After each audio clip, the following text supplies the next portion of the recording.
Hi, I'm George Nordhaus, and it's Monday morning.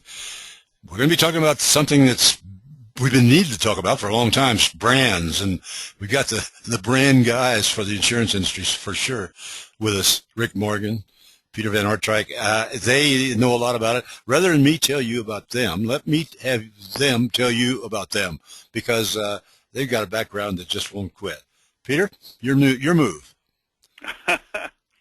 Well, thanks, George. And on behalf of the folks here at Aartrijk, we really appreciate this opportunity to talk about our favorite topic, which is not just the power of brand, but two more things: how to actually get your arms around it, A, and B, how it relates, how it is so important in the independent agent and broker channel. So that's kind of our approach is understanding what agents are dealing with.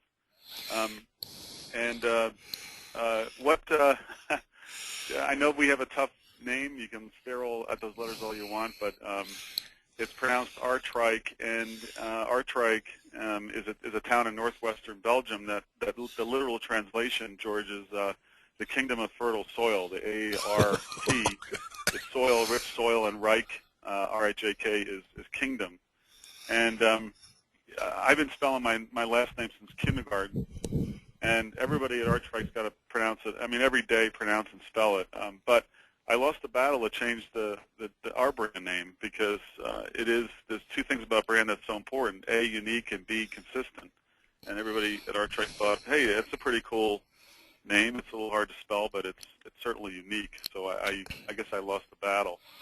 Well, I tell you what, I think maybe you won it because I have been the same thing every time I see your name. But Aartrijk is so simple.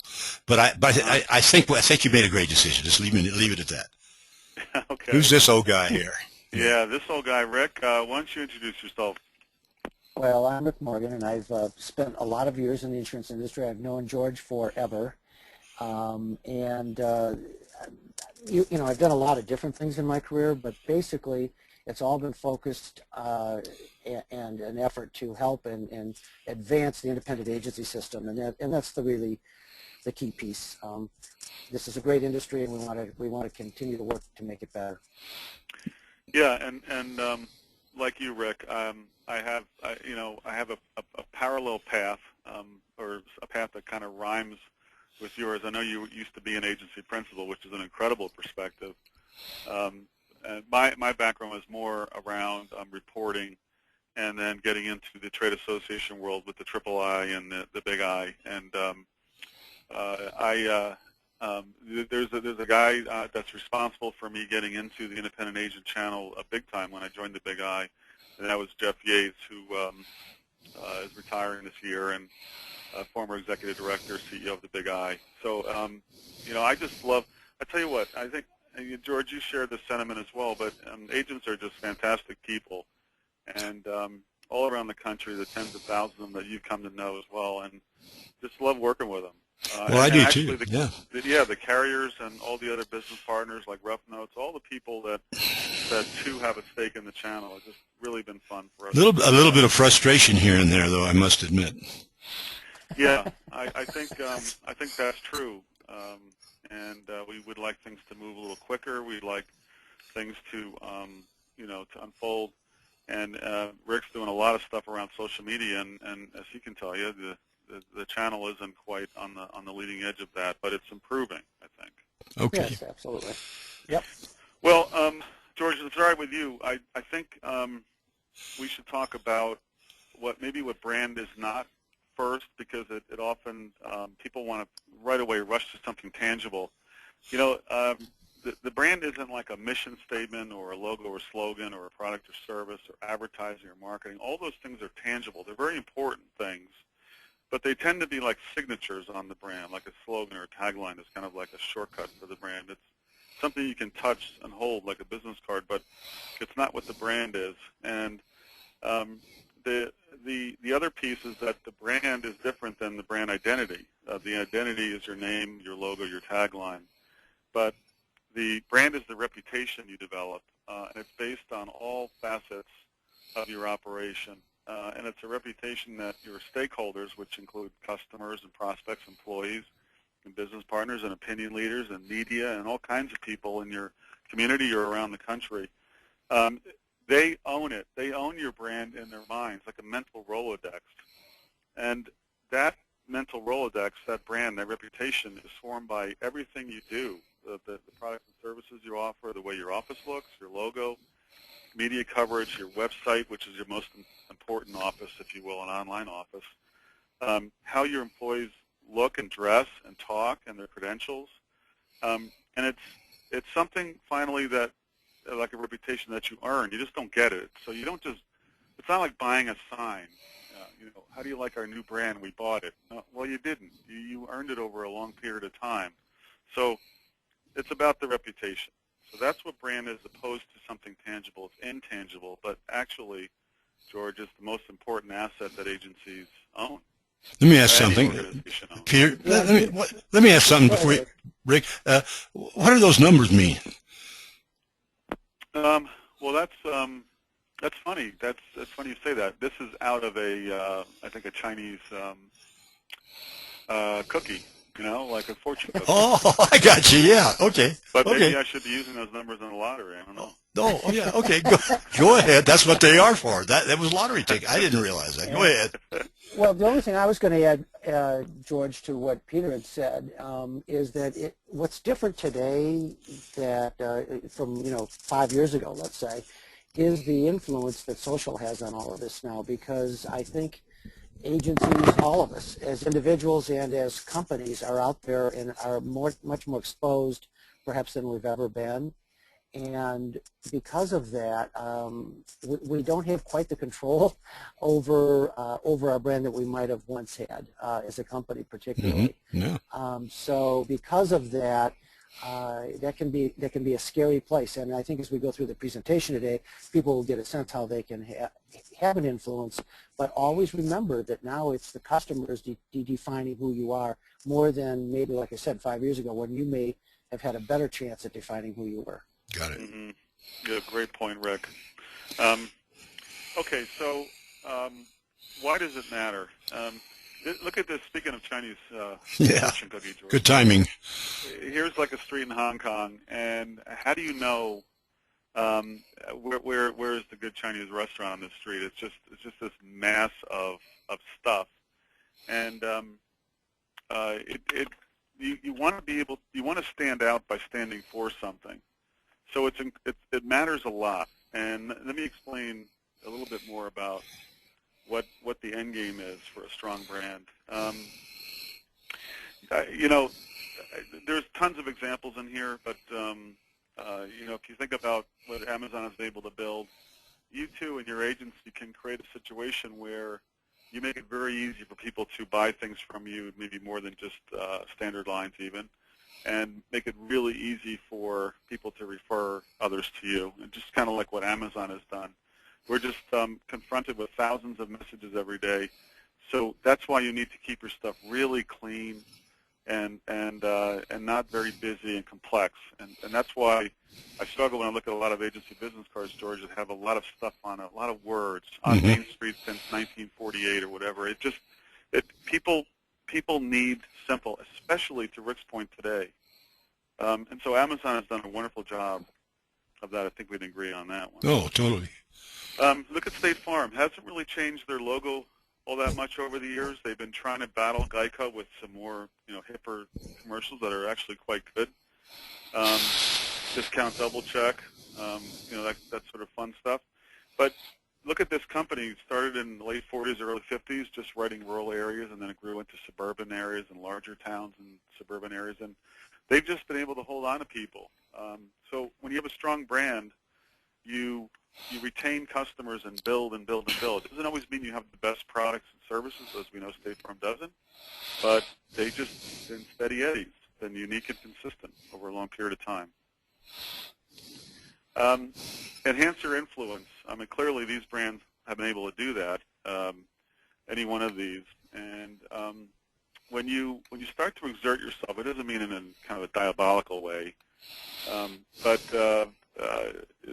I think you want to determine, we can get to this later, but where do you want to own? What do you want to own? Is it a community? Is it 3 counties? Is it a state? Is it a region? Is it a product line? What is it that you really want to own? And then once you start hammering away at that, as these brands did, you will enhance your influence, which means that you have the ability to attract customers and attract employees in a way that is much stronger than the competitors can do. Well, Peter, let me just jump in a second, too, and say something here, because I think there's an important point. It certainly enhances your influence and the things you're talking about, but when you look at these brands in particular, none of them have been the cheapest. You know, when Microsoft stuff came out, there was other vendors that had less expensive computers. They're not always, quite honestly, the best technology. So it's just interesting to note that, again, in this whole world of you know, social culture, that these brands take on a life of their own, essentially, and it builds upon it, as long as they, as you mentioned before, in the slide before this, remain consistent, treat their customers well, do some of the things that are really important to that consumer, and the consumer then strengthens that brand. Good point. Referrals. You know, Toyota's been able to do that. I mean, we could have picked any car maker, but you can see how, you know, when Toyota first emerged in a big way, kind of the leader in the Japanese car makers. Of course, now we all know they're made mostly in the U.S. anyway. So, but just came across at a time when the U.S. car makers were struggling with weaker products and quality issues and stuff. Here comes Toyota with just a great car and a product line that people saying, wow, these things really are solid. I mean, George, my brother still drives a 1994 Camry.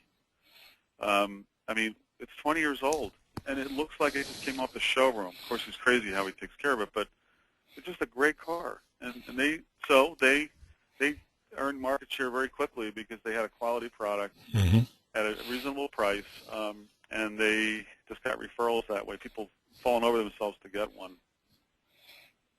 And here's an area, if you look at some of these brands, value brands as opposed to, you know, playing in the price game, that's where I think independent agents will say they need to be, value over price. We're not just quoting products, we're delivering value to people. And the price is an issue for people, but it's not. When you have a strong brand, you can talk much more about value. I mean, Starbucks, there's a reason why Bucks is in their name, George. They could call it $4, you know, because that's what it costs me every time my kids go to Starbucks.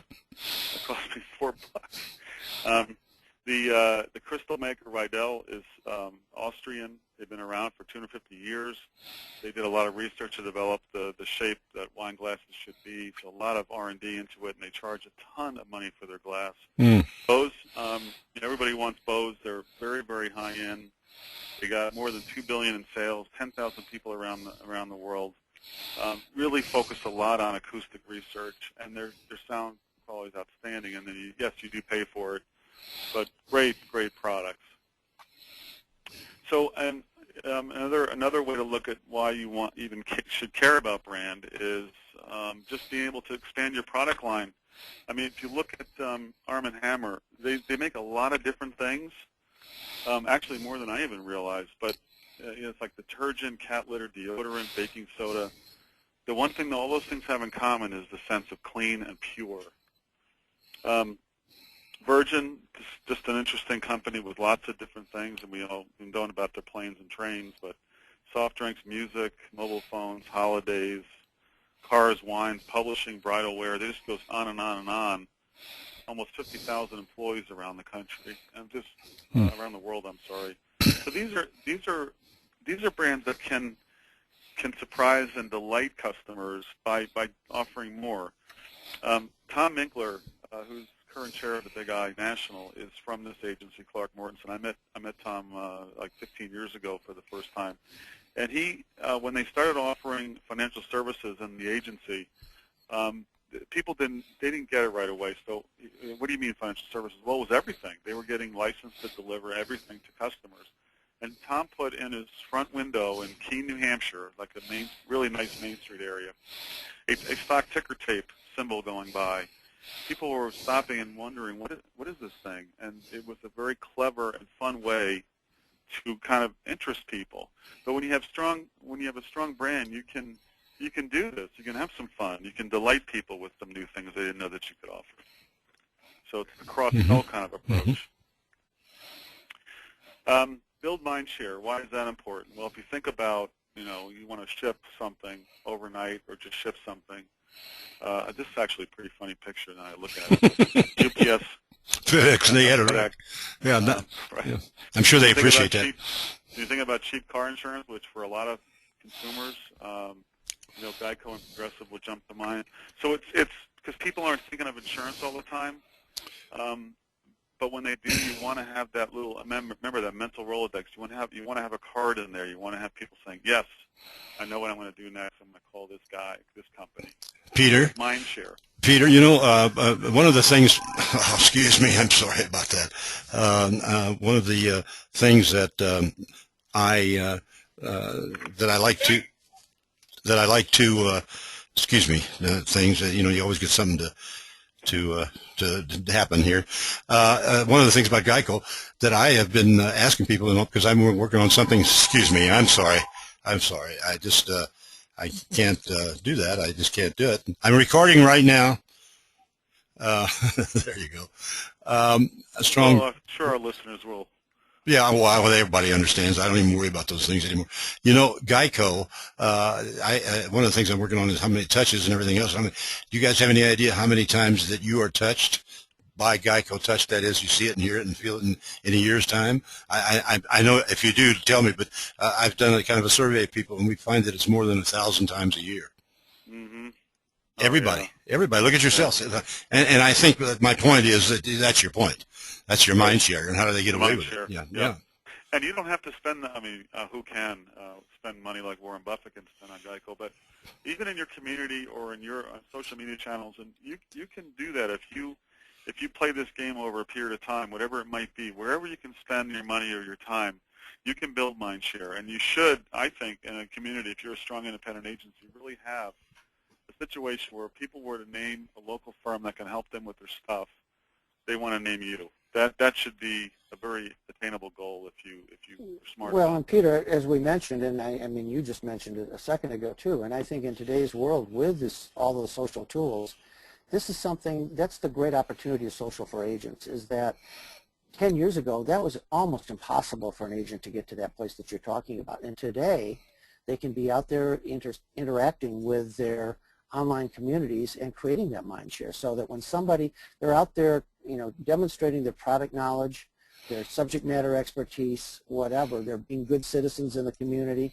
and now by using those tools, when somebody thinks insurance, they might say, I know Peter Van Aartrijk who's out there, and they call him, and so it's working for a lot of agents. So this is that's a great point about how to build a mind share. A strong brand also allows you to share your personality. Both of these companies sell ice cream, George, but they, as you can imagine, they just got totally different brand qualities. Ben & Jerry's is, funky, hippie, liberal, community-oriented, and Haagen-Dazs, which is not even a real name, I understand, but it's more like elegant, European, upper crust kind of. So it's both pretty good ice cream, but there's different brand qualities behind there. And I would say for an independent agency that's selling largely an intangible thing, insurance policy or advice, this is where they can really shine. Talk about the opportunity in social media marketing with sharing your personality. Wow, that's the differentiator versus the personality of a car insurance company like Geico. I mean, just really great opportunities there. Okay. And then this is important too, because the number one issue, George, that independent agencies face in the country, and this has been ramping up in recent years, is perpetuation. Who's going to run this place? What is our succession plan? And strong agencies attract and retain really good people. And look at this sort of thing. Pixar is they're very creative, consistently excellent animated flicks. We know what a great job Apple has done. This is an ad, the revolution needs you, attracting the younger generation. Harvard is the most richest university in the world, like a $40 billion endowment bucket of money to play with.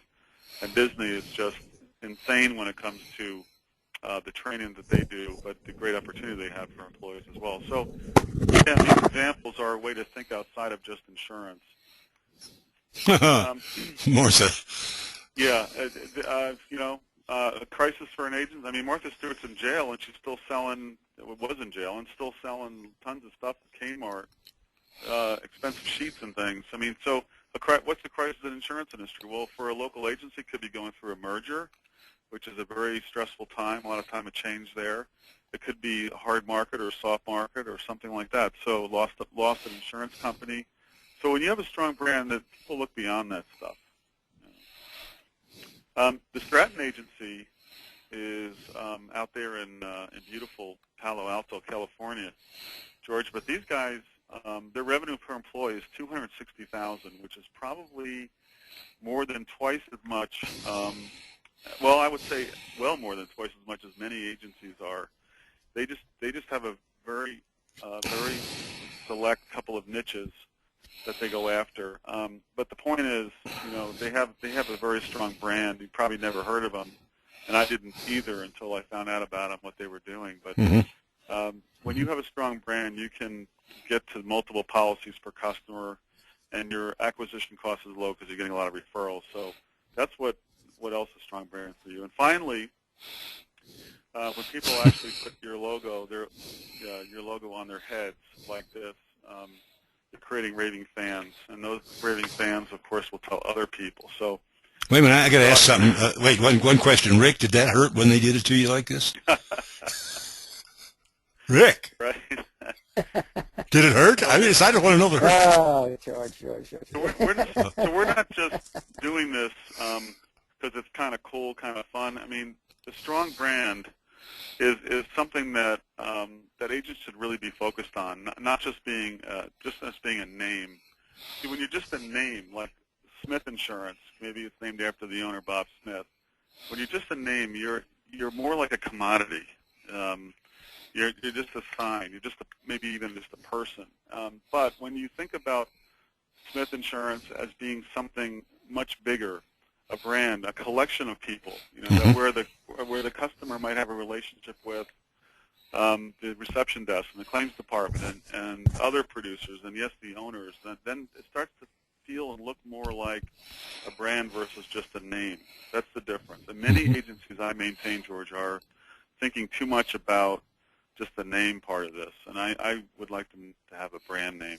In fact, Aartrijk did some work with Hales, and they determined in looking at the mergers and acquisitions they were involved in that agencies that have a brand name as opposed to just a name are trading higher, 100 basis points higher. So if they would sell for, say, 6 times EBITDA in a normal sale, if a strong brand is 7 times EBITDA. So this is like real money. This is not just fun. This is like real money we're talking about. Gets my attention.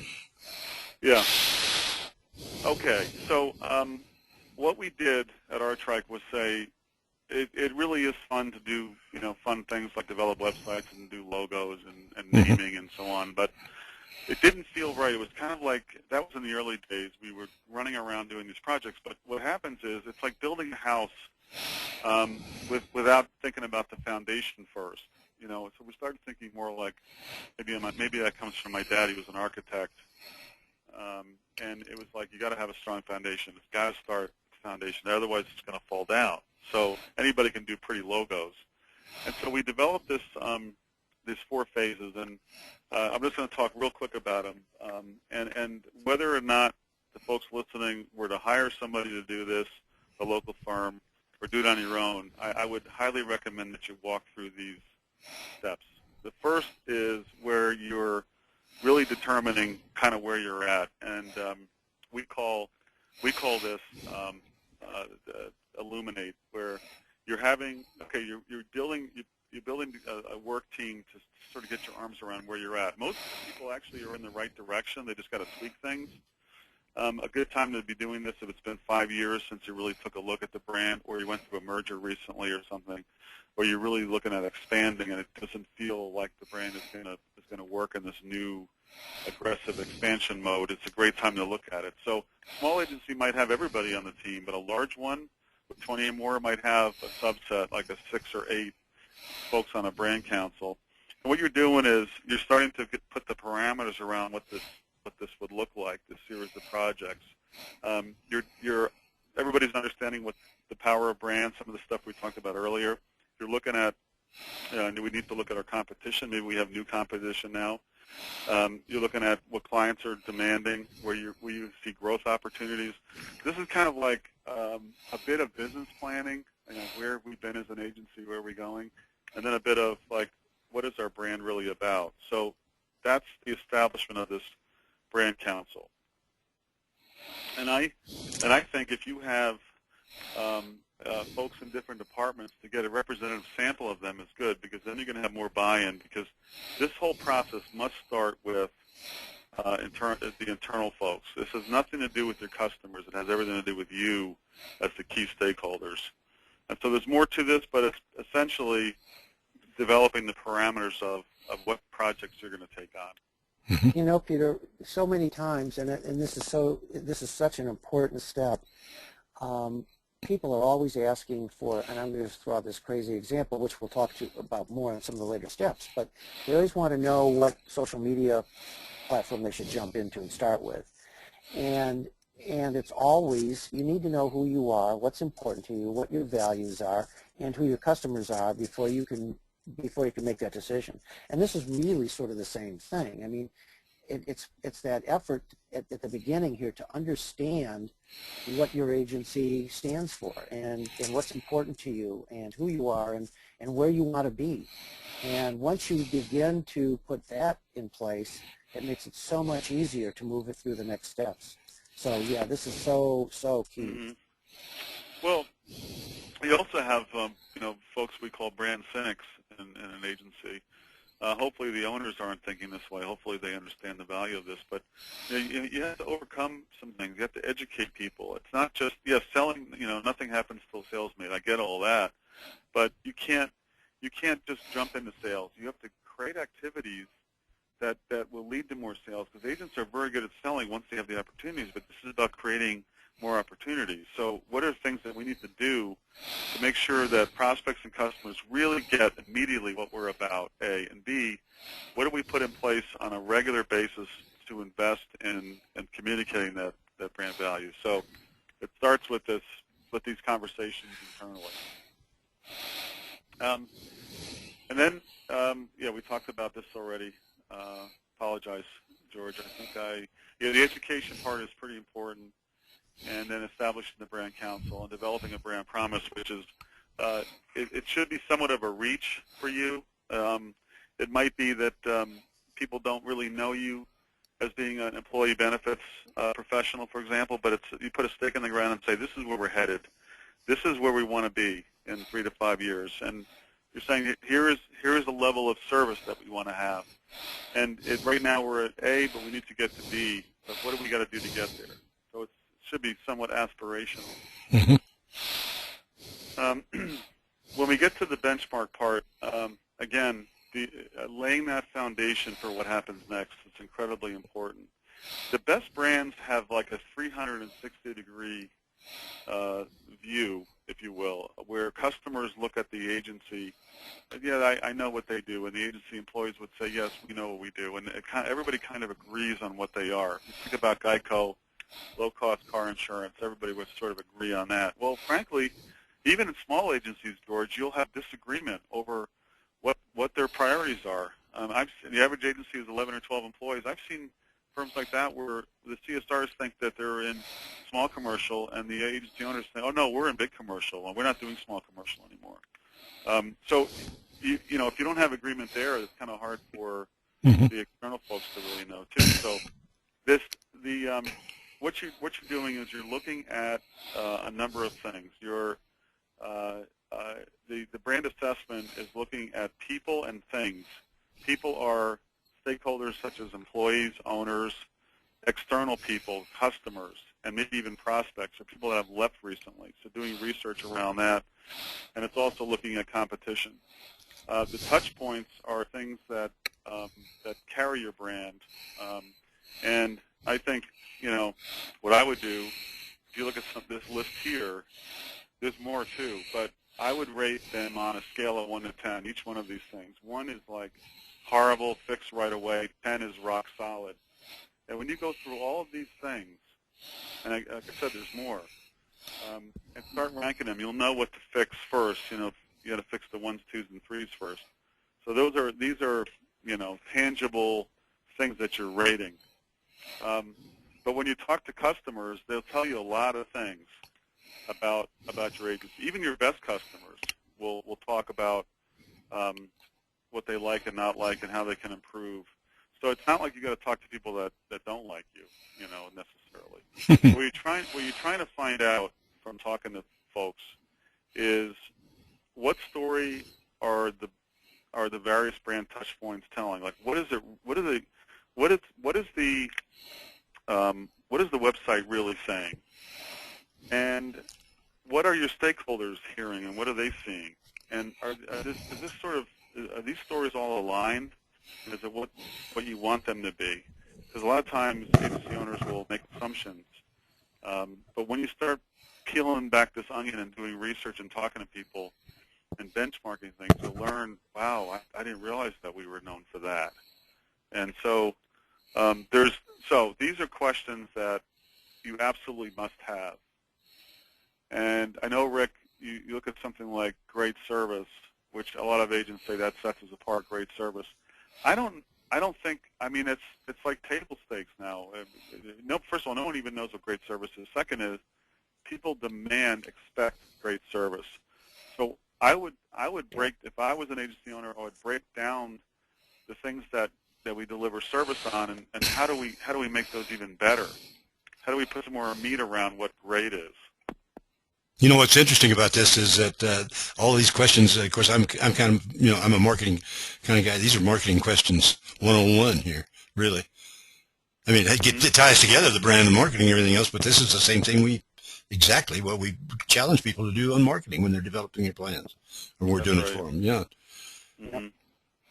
I got a lot of humorous stories about great service, but I think we ought to move forward. Yeah, right. I'll bet you do. Yeah.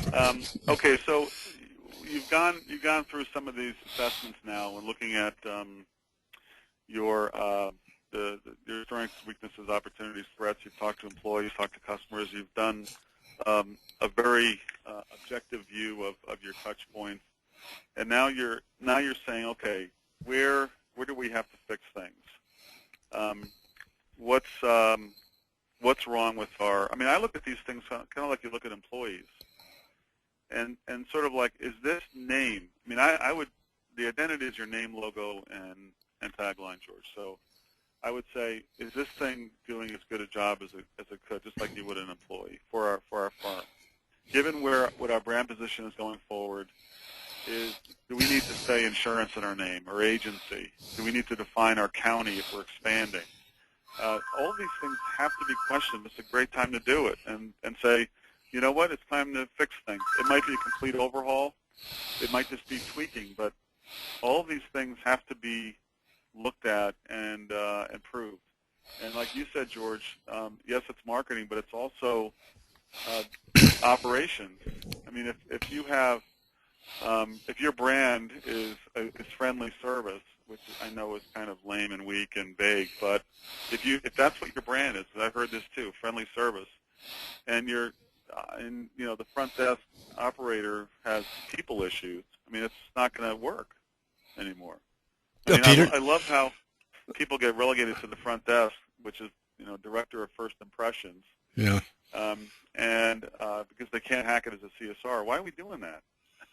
I think a lot of the names, have you ever thought about this? A lot of the names of the agencies that you and I have grown up with all these years are Jones and Brown, and it's all the names, but in those days when they were named, they were so important in the community.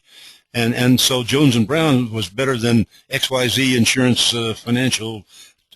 But I think some of those things have changed, don't you? Yeah, absolutely. And many agents have determined, like looking at operations, just their office space, for example, that they don't want to be known as a retail agency. They don't want walk-ins, so they're opting to move off of Main Street or off of retail Mm-hmm. to more professional office buildings to kind of look like an accountant, lawyer, doctor kind of professional service. So I think too, a lot of agents just kind of stuck in this mold. But if they want to go in some new directions, they have to really look at everything. And so that's all these things. I know it's easy to say, harder to do, but Mm-hmm. you got to do it. That's the build phase. And then when it comes to the stuff people like, as I mentioned, the tangible things, huge areas. I will say, George, in all of these things, that if agents are wondering, I don't even know where to start. I don't even know how to budget this. I'm working on some research right now, but it looks like best practices agencies are spending, and that's 212 agencies around the country that's looked at by the Big I, and Mm-hmm. 6 different revenue categories. They're spending between 1% and 3% of annual revenue on advertising and promotion, these sorts of things under this promote category.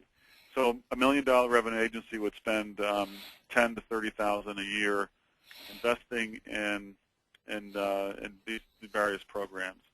You might say, oh, there's no way we can spend $30,000. I don't even know where that comes from. But you know what? These guys, the best practice ones, are looking at these things as an investment, not an expense. And too many agencies, if they don't have a strategy and they don't have a plan and a budget and somebody in charge of things and they haven't looked at the media, especially the new media that are out there, they're going to look at this and say, well, what is my ROI? How am I going to they have, if the strategy is right, it's an investment that comes back, just like McDonald's when they reinvest each year 1 or 2% of money back into advertising Big Macs, they get the return on that. So it's a discipline of investment, not looking at this stuff as an expense.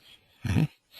Well, and to that point, Peter, when you look at that as the that promote part at the end there, again, and I don't want to sound like a broken record, but the social tools give agencies a huge advantage now, a huge opportunity, because the hard dollars are not huge to be very, very effective in social. Yes, you have to have your agency very much involved in that and people doing things, and it takes time. But man, I mean, it's not big dollars. It doesn't have to be big dollars. Let me put it that way. Right. Well, and having a goal is so important because, again, if you don't know where you're going, any road will do. And so you say, well, what do we want to do as an agency? Well, you know what, maybe year 1 or 2, all you want to do is put your arms around your customers and come up with new ways to reach them, and so that you can cross-sell and retain them, because that's when you start to make money, as you know, over a period of time with these people. So maybe a customer care program that includes e-newsletters and just plain old mail newsletters or whatever you're doing would be your goals for the first year or 2. If you did nothing else, spend time with them. But here is just some other ideas for goals. That helps you build out that plan on how to invest the money. And then a lot of agency owners want to know the ROI. They're always thinking about the sale. Of course, that's important. And there are some things, especially with these new tools, that are a bit softer. They're a bit maybe short-term. They might not have anything to do with a sale per se. They're non-financial, but we maintain that they are indicators, precursors to sales.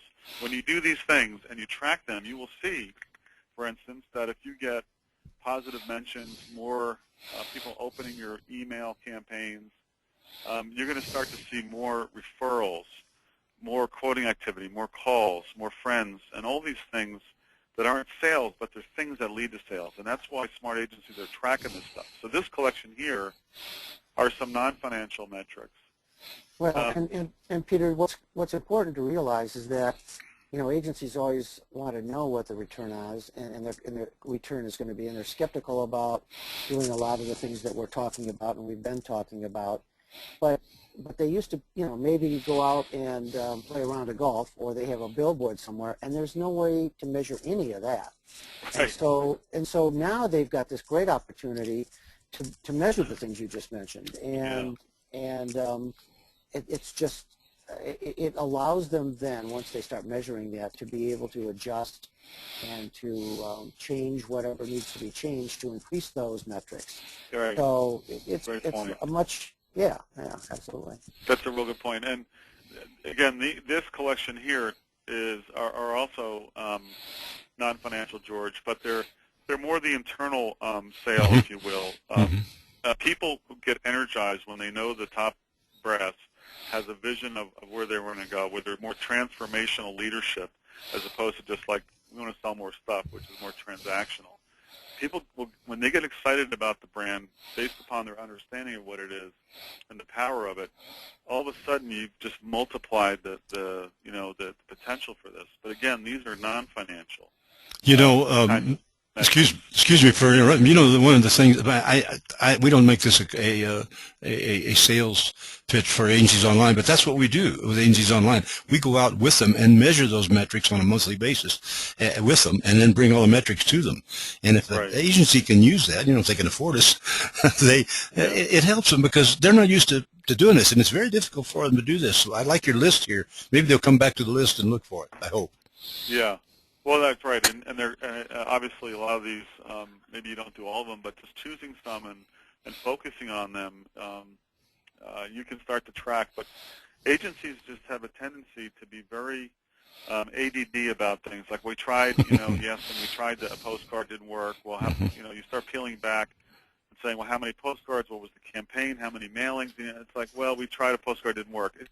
It can't be like that. It has to be consistent.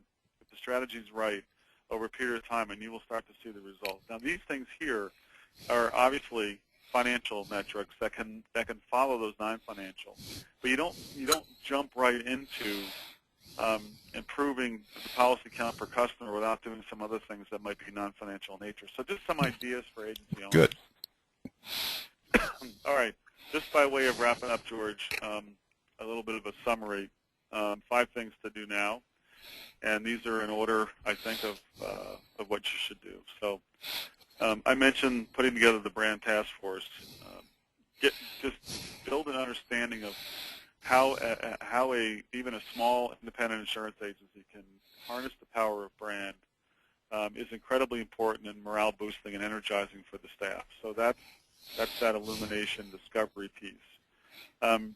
Every single thing that you do in the agency, the things that are going on right now back at the office, the way the phone is answered, the look at your website, all these things, it's not just the meeting with the big commercial account that's important. It's every little interaction. That's what people remember, and over time, you build an impression that's either good or bad or somewhere in the middle of how people in their mental Rolodex will think of you. So I would break down every way that you interact with customers and they with you. Offering the best products and services. Don't put up with companies. You have more choices than you may think, even in coastal areas, to work with the best business partners, with the best claim service, and the people that are your partners, not just throwing products around and moving in and out of markets, in and out of pricing, and that sort of thing. There's, 2,000 on the P&C side alone, carriers to work with potentially. Number 4 is bringing together all of your touch points. These are things that carry your brand messaging, and the typical agency will have everything looks different colors, different fonts, different messaging, and you spread them out on a table. It's like shocking sometimes to me how they just don't look like they're from the same company. And so bringing those all together, it's a great time to do that after you've gone through the analysis. And then, as I mentioned earlier, we ignore our customers at our own peril. These are people who, if you ignore them, are receiving a bill, maybe not even from you, once a year, and it's just not enough. It's not acceptable. These people, we need to be thinking like risk managers, and good risk management involves thinking of all the bad things that can happen to somebody and how do you avoid it, including the insurance piece. But just people, in the research I've done for companies, insurance companies, they expect to be educated. It doesn't mean they buy everything right away, but they see value in the attempt to educate them.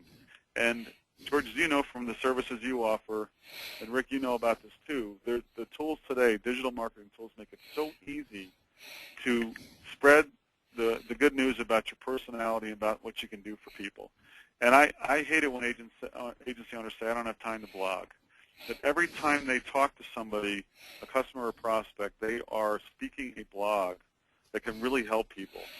And that's what they got to do. They have to write this stuff down somehow, capture it, do some video, and have your site exude more of that personality. So that's good. Don't ignore your customers. I like that. Do you have any last thoughts, Mr. Morgan? No, I think I think Peter's the points in these last steps to get started. I think that's the main thing. I think so many times we're running so fast that we forget to really pay attention to our agencies, our businesses, and it is so important in today's world. I think, again, because you can get exposed even without your permission, so to speak, with the social world now. People can say things about you that you have no control over, and if you want to have some semblance of control over that message, you've got to be out there doing the things that we've just covered. So, start today, go through the steps, use the new tools that are available to you, and there's just so many great case studies showing how successful this can be. Well, I think from my standpoint, and incidentally, if anybody wants to contact Peter or Rick, you can go to that's the contact page there. Please feel free to. I know both of them, they'll respond. They do. I have to say, I've been in this thing for many, many years and doing marketing and everything else. I believe it's the first time I've ever really spent any time thinking about branding. I mean, I think we all just sort of take it for granted. And it's the first interview I've ever done on it, and I've done thousands of interviews over these 50 years or whatever. I just never thought of it. It's just something that we got to think of. Yeah, it's a great point, and we don't mean to be elitist when we're talking about it, because there's so much myth and mysteria about brand. But it's so, the more you look at it, it's just so incredibly powerful and so simple a concept that we're so much in the weeds. This is an opportunity to rise above the weeds and say, it's time for us to think about things in a new way. The consumer is changing. How can we change? So, to your point, George, be glad to talk to anybody. We have lots of good friends around the Independent Agent channel, and love talking to agents. All right. Well, thank you both again. And in the meantime, the rest of you, if you're looking and listening, if you want to go back to the email that came along with it, you always go back there and find these Monday mornings there. They are, as you know, archived on roughnotes.com and Agencies Online, so you can go back there anytime and go back and look at that list. And the list is getting very long now, but boy, they're the top guys and gals that I've interviewed just in the last 5 or 6 months, and it's a ball, and we've got some great ones coming along too. So please do that. And gentlemen, once again, I want to thank you for your time and effort, and I'll look forward to branding Agencies Online a little bit better now. I'm learning. Okay? Thanks, George. Well,